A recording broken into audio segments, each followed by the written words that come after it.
এবার সমন্বয়কদের গণধোলাই দিল জনগণ। কঠিনভাবে ক্ষিপ্ত হয়ে গেছেন সেনাপ্রধান। দেশ ছেড়ে চলে যাচ্ছেন সমন্বয়ক এবং ডক্টর ইউনূস। বিস্তারিত রয়েছে ভিডিওতে, আপনারা দেখতে থাকুন।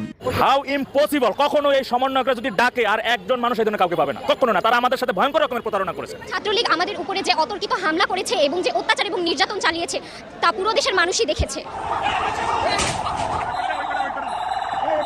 যতই দিন গড়াচ্ছে একসময়ের হিরোরা এখন আস্তে আস্তে ভিলেনে পরিণত হচ্ছে।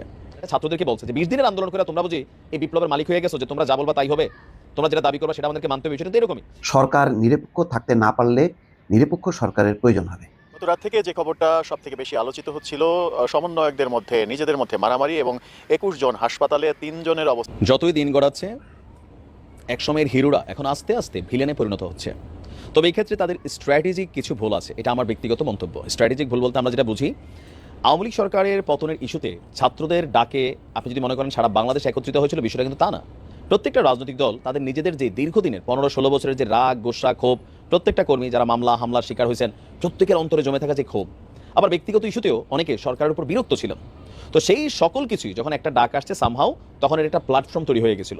সেই প্ল্যাটফর্ম থেকে শেখ হাসিনা সরকারের কিন্তু পতন করেছে, যেটা নিয়ে বিএনপি এবং জামাত দীর্ঘদিন যাবত আওয়ামী লীগ সরকারের পতনের জন্য তলে তলে প্রকাশ্যে তারা অনেক ধরনের কর্মকাণ্ড করেছে। কিন্তু যেমনি হোক, ছাত্রদের একটা নেতৃত্ব ছিল, এটা অস্বীকার করার কোনো সুযোগ নাই যে ছাত্রদের ওই মুহূর্তে আসিফ, নাহিদ, সার্জিস, হাসনাত, তারপর হচ্ছে আরও যারা আছেন তাদের ডাকে মোটামুটি একটা ইউনিটি তৈরি ছিল, এক ধরনের নেতৃত্বে ছিল তারা। তো এখন ওই নেতৃত্ব থেকে যখন আওয়ামী লীগ সরকারের পতন হলো, স্বাভাবিকভাবে বাংলাদেশে আগামী দিনে ক্ষমতার সবচেয়ে কাছাকাছি আছে বিএনপি। ছাত্ররা তখন বিএনপির সাথেও বিভিন্ন ধরনের বক্তব্য দিয়ে, তারেক রহমান কারো বিভিন্ন আপনার বক্তব্যগুলোর কারণে বিএনপির সাথে তাদের এক ধরনের শত্রুতা তৈরি হয়ে গেল। ইভেন এই শত্রুতাটা এখন যেই লেভেলে আছে, আবার সমন্বয়কদের মধ্যে যে বিভাজন, এই যে সার্জিস পদ ছেড়ে দিচ্ছে, পদত্যাগ করছে, এগুলো কিন্তু পজিটিভ সাইন না। কেন্দ্রীয় বৈষম্য বিরোধী কার্যালয়ে মারামারি হচ্ছে, জাতীয় নাগরিক কমিটি বৈষম্য বিরোধী হাতাহাতি করছে, একজনের জন্য পিটাইয়া হাসপাতালে বাড়াচ্ছে। এই সিচুয়েশনগুলোতে নিজেদের অবস্থান কিন্তু অনেকটা ভেঙে গেছে। এর মাঝখানে যখন নিজের অবস্থা খারাপ হবে, বাকিরা কিন্তু শক্তই হবে। আজকে বিএনপি যে বক্তব্য দিছে, মানে এটা ছাত্রদের জন্য এক ধরনের তাদের দিন মোটামুটি শেষ হয়ে এসেছে, এটাই আমার কাছে মনে হয়েছে, আমার ব্যক্তি মতামত। ঢাকা মহানগর উত্তর যুবদলের আহ্বায়ক শরীফুদ্দিন ভাই, আন্দোলনের নেতৃত্ব তুমি কার, এটা নিয়ে কিন্তু খেলা চলতেছে। ছাত্রতা বলতেছে আমরা কারা, আমরা তারা যারা এটা। বিএনপি বলতেছে আমরা ওরা যেটা এটা। আর আন্দোলনের ক্রেডিট কি তারেক রহমানের নাকি হাতে গোনা 5 জন সমন্বয়ক যারা আছেন তাদের? এটা নিয়ে একদম মাঠে একটা যুদ্ধ চলছে। সেই যুদ্ধটা নিয়ে আপনার আজকে আমরা দেখলাম যে শরীফুদ্দিন ভাই তিনি বলছেন একটি বিশেষ শ্রেণী 20 দিনের আন্দোলন করে বিপ্লবের একক ঠিকাদার বনে গেছে। এটার কারণ কি? এটার কারণ হচ্ছে বিভিন্ন ইস্যুতে এই সমন্বয়কটা এমন এমন বক্তব্য দেয় যেটা পুরোপুরি বিএনপির আতে গিয়া ঘা দেয়। যেমন যারা নির্বাচন চাবে তারা এই মুহূর্তে দেশের গণশত্রু হিসাবে, ভাই তুমি কি আসলে এটাকে সার্টিফিকেট দেওয়ার, তাই না? তো স্বাভাবিকভাবে এত বড় একটা পলিটিক্যাল দল, এত লক্ষ কোটি কর্মী, তো তাদের তো গায়ে লাগবে ভাই, আতে লাগবে। সমন্বয়করা বাইরে তাদের সাথে 10 জন থাকে। বিএনপির একজন ইউনিয়ন পর্যায়ের নেতাও যদি এখন মাঠে যায়, তার পিছনে 100 জন মানুষ থাকে, তাই না? তো সেই জায়গা থেকে তাদের মধ্যে তো ইগো প্রবলেম তৈরি হবেই। তো এরকম নানান ইস্যুতে, নির্বাচন ইস্যুতে, আপনার যখন ছাত্রদের অনড় সংবিধান ইস্যুতে, আরও নানান ইস্যুতে বিএনপির সাথে কন্টিনিউ টক্কর খাচ্ছে, সেখান থেকে আপনার এই বক্তব্যটা কিন্তু চলে আসছে। তাদের বক্তব্য হচ্ছে যে এক শ্রেণীর একটা বিশেষ শ্রেণী, মানে এটা ছাত্রদেরকে বলছে যে 20 দিনের আন্দোলন করে তোমরা বুঝি এই বিপ্লবের মালিক হয়ে গেছো, যে তোমরা যা বলবা তাই হবে, তোমরা যেটা দাবি করবা সেটা আমাদেরকে মানতে হবে। সেটা তো এরকমই। তো তিনি বলছেন তারা ভুলে গেছে গেল 17 বছর ধরে বুকের তাজা রক্ত দিয়ে আমরা রাজপথে হাসিনা সরকারের বিরুদ্ধে লড়াই করেছি এবং শেষ পর্যন্ত আমরা মাঠে ছিলাম। বিএনপির তথ্য অনুযায়ী তাদেরও শত শত নেতাকর্মী নিহত হয়েছে আন্দোলনে, হাজার হাজার নেতাকর্মী তারা আহত হয়েছে আন্দোলনে। তবে আন্দোলন চলাকালীন তারা তাদের পরিচয়টা গোপন রাখছিলেন, এটাও একটা পলিটিক্যাল স্ট্র্যাটেজি। আপনার গতকালকে আপনার মিরপুরে বশিরউদ্দিন স্কুল মাঠে একটা প্রোগ্রাম ছিল। তো 12 নম্বর ওয়ার্ড যুবদলের কর্মী সভায় প্রধান অতিথির বক্তব্য হিসাবে তিনি বলছিলেন যে গত 17 বছর মানে 3000 নেতাকর্মীকে ক্রস ফায়ার দিয়েছে আওয়ামী লীগ সরকার, 1200 নেতাকর্মী গুম করা হয়েছে।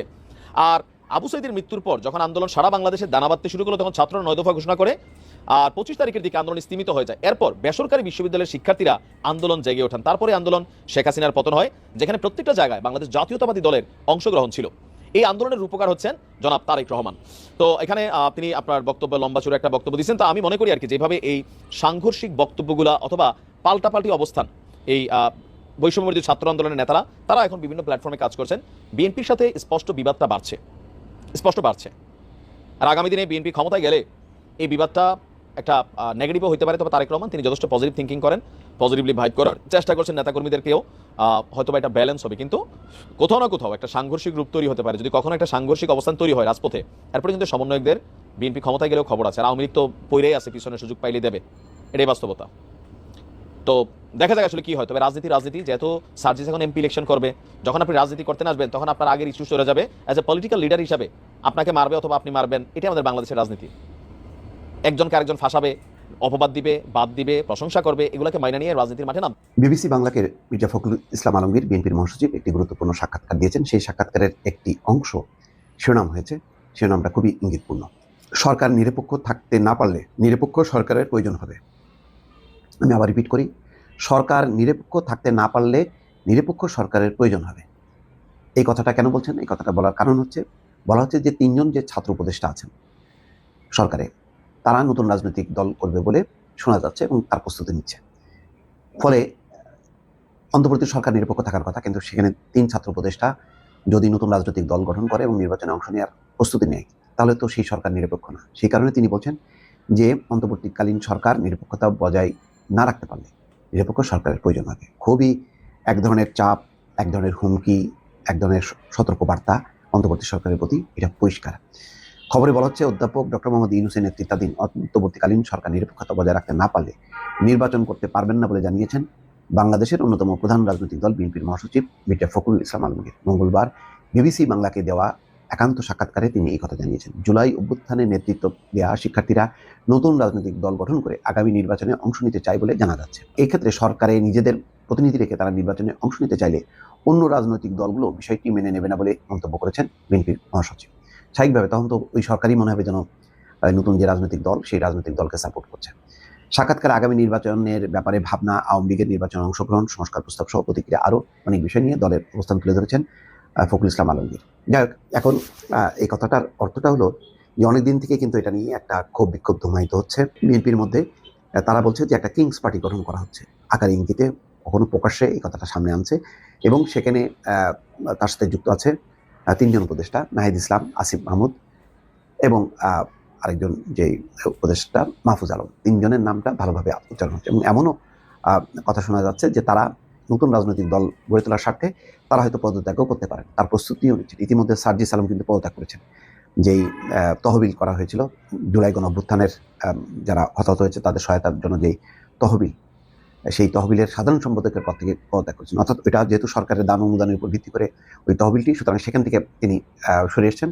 কেননা তিনি জাতীয় নাগরিক কমিটির হচ্ছে অন্যতম সমন্বয়ক বা প্রতিনিধি বা নেতা। সুতরাং যেহেতু তিনি নাগরিক কমিটির নেতা, সুতরাং তিনি আবার ফাউন্ডেশন, জুলাই আগস্ট স্মৃতি ফাউন্ডেশনের সাধারণ সম্পাদকের পদে থাকেন কি করে, যে পদ যেইটা সরকারের ছত্রছায়ায় সংগঠিত হয়েছে, তিনি পদত্যাগ করেছেন। তার মানে হচ্ছে তিনি বিচ্ছিন্ন হলেন। একইভাবে একটা আলোচনা সরকারের ভেতরে যে 3 জন উপদেষ্টাও পদত্যাগ করতে পারেন। এখন তারা পদত্যাগ করবেন কি করবেন না, এটা নিয়ে বেশ তোলপাড় চলছে, নিজেদের মধ্যে আলোচনা চলছে। এক ধরনের অস্বস্তি চলছে বৈষম্য বিরোধী ছাত্র আন্দোলন এবং নাগরিক কমিটি, তাদের মধ্যে এই নিয়ে নানা রকম মতদ্বৈততা আছে, গ্রুপিং আছে এবং বিএনপি থেকেও একটা চাপ যে তারা যদি সত্যি সত্যি রাজনৈতিক দল গঠন করতে চায় তাহলে সরকারের ভেতরে কেন, সরকার তো নিরপেক্ষ, অন্তর্বর্তী সরকার সব দলের সমর্থিত একটা সরকার।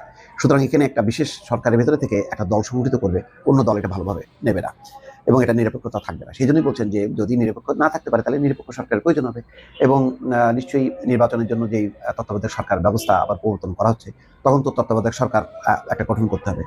তাহলে অন্তর্বর্তী সরকার বায়াসড হবে, আবার তারা আবার একটা তত্ত্বাবধায়ক সরকার গঠন করবে। সব মিলে একটা মানে হিজিবিজি একটা অবস্থা, মানে অগোছাল অবস্থা, একটা অস্থিরতা, এক ধরনের অস্পষ্টতা।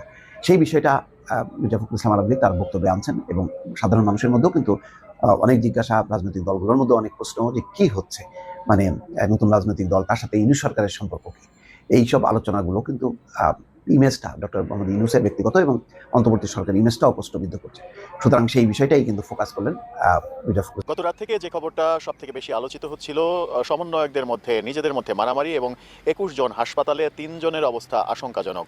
সেই মারামারির ঘটনা আজকে পর্যন্ত যখন আলোচনায় থাকার কথা ছিল, তখন সেই আলোচনাটাকে একেবারে ঢেকে দিলেন সার্জিস। সেই সার্জিস ফেসবুক স্ট্যাটাস দিলেন তিনি জুলাই ফাউন্ডেশনের সাধারণ সম্পাদকের পদ থেকে পদত্যাগ করেছেন। ওদিকে ডক্টর ইউনূস সুইজারল্যান্ডে অবস্থান করছেন। শোনা যাচ্ছে ডক্টর ইউনূস সহ আরও 3 উপদেষ্টা পদত্যাগ করছেন। ডক্টর ইউনূস পদত্যাগ না করলেও ছাত্র উপদেষ্টা যারা 3 জন আছেন তারাও পদত্যাগ করছেন। পদত্যাগ করে তারা কি করবেন সেরকম আলোচনা চতুর্দিকে শুরু হয়েছে। অনেকে বলছেন যে আমেরিকার খেল শুরু হয়েছে। আসলে কোন খেল শুরু হয়েছে সেই আলোচনাই করবো এই ভিডিওতে। থাকবেন পলিটিক্স টিভির নিয়মিত আয়োজনে।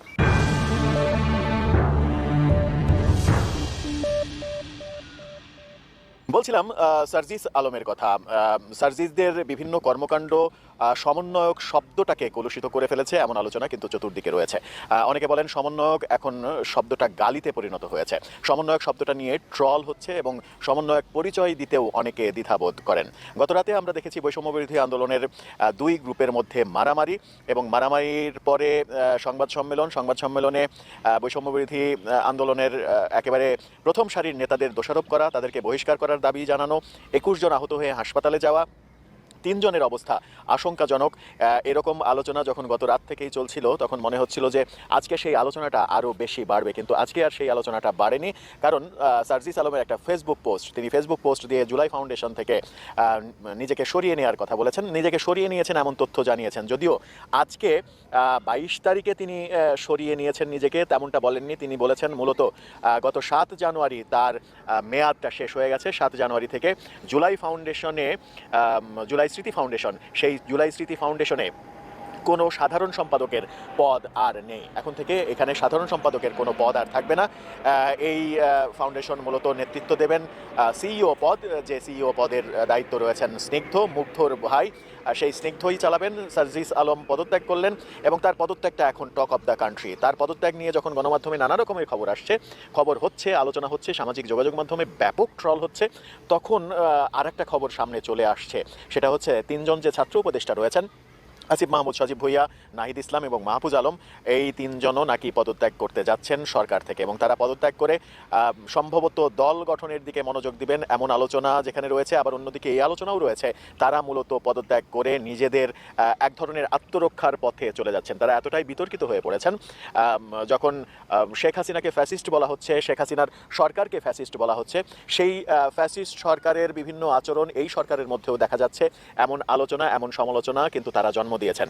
সব থেকে বেশি সমালোচনা সরকারকে কেন্দ্র করে এবং সমন্বয়কদের কেন্দ্র করে। সমন্বয়কদের কথায় সরকার চলছে এবং সমন্বয়কদের কথায় সরকার চলতে গিয়ে লেজে গবরে অবস্থা তৈরি করেছে। ওদিকে ডোনাল্ড ট্রাম্প ক্ষমতায় আসার পর নিজের দেশের একের পর এক সিদ্ধান্ত যখন তিনি পাল্টে ফেলছেন, এক স্বাক্ষরে তিনি 100-র বেশি আদেশ দিয়েছেন এবং বাইডেন প্রশাসনের 78টির মতো যে নিয়ম কানুন আইন, সেই আইন পরিবর্তন করে ফেলেছেন। সেই ডোনাল্ড ট্রাম্পের এই বাংলাদেশে এক ধরনের প্রভাব তৈরি হবে এবং সেই প্রভাবটা বর্তমান সরকারের বিপক্ষে চলে যাচ্ছে, এবং সেই বিপক্ষে যাওয়াটা এক ধরনের নিজেদের করে নিচ্ছে আওয়ামী লীগ কিংবা শেখ হাসিনা। ব্যাপারগুলো, পদক্ষেপগুলো শেখ হাসিনার পক্ষে যাচ্ছে এমন আলোচনা কিন্তু রয়েছে। যখন শেখ হাসিনা ভারতে অবস্থান করছেন এবং ভারতে একেবারে সর্বোচ্চ সম্মান, মন্ত্রী পর্যায়ের সম্মান তাকে দেওয়া হচ্ছে, মন্ত্রী পর্যায়ের প্রোটোকল তাকে দেওয়া হচ্ছে, সেই ভারত তাকে ফেরত দিতে চাইছে না, ফেরত দেওয়ার ব্যাপারে কোনো কথা তারা শুনতে চাইছে না। বাংলাদেশে বিভিন্ন ধরনের মিটিং করছেন শেখ হাসিনা, বিশ্বব্যাপী মিটিং করছেন, এবং সজীব ওয়াজেদ জয় যখন একেবারে ঘোষণাই দিয়ে দিয়েছেন শেখ হাসিনা ফিরছেন, সরকার নির্বাচনের ঘোষণা দিলে শেখ হাসিনা ফিরে আসবেন দেশে এবং নির্বাচন করবেন, ঠিক সেই সময় সব থেকে বড় আলোচনার কেন্দ্রবিন্দুতে চলে গেছে ইউনূস সরকার পদত্যাগ করতে যাচ্ছেন। ইউনূস সরকার যদি পদত্যাগ করেন তাহলে অবস্থাটা কি দাঁড়াবে? নতুন সরকার হিসেবে কারা আসবে? নতুন তত্ত্বাবধায়ক সরকার হবে নাকি জাতীয় সরকার হবে? আদতে পদত্যাগের ব্যাপারটা সব থেকে বেশি আলোচিত হওয়ার কারণ হচ্ছে এই সরকার সব দিক থেকে ব্যর্থ হচ্ছে, কোনো দিকেই কোনো কিছু আসলে তারা কন্ট্রোল করতে পারছে না।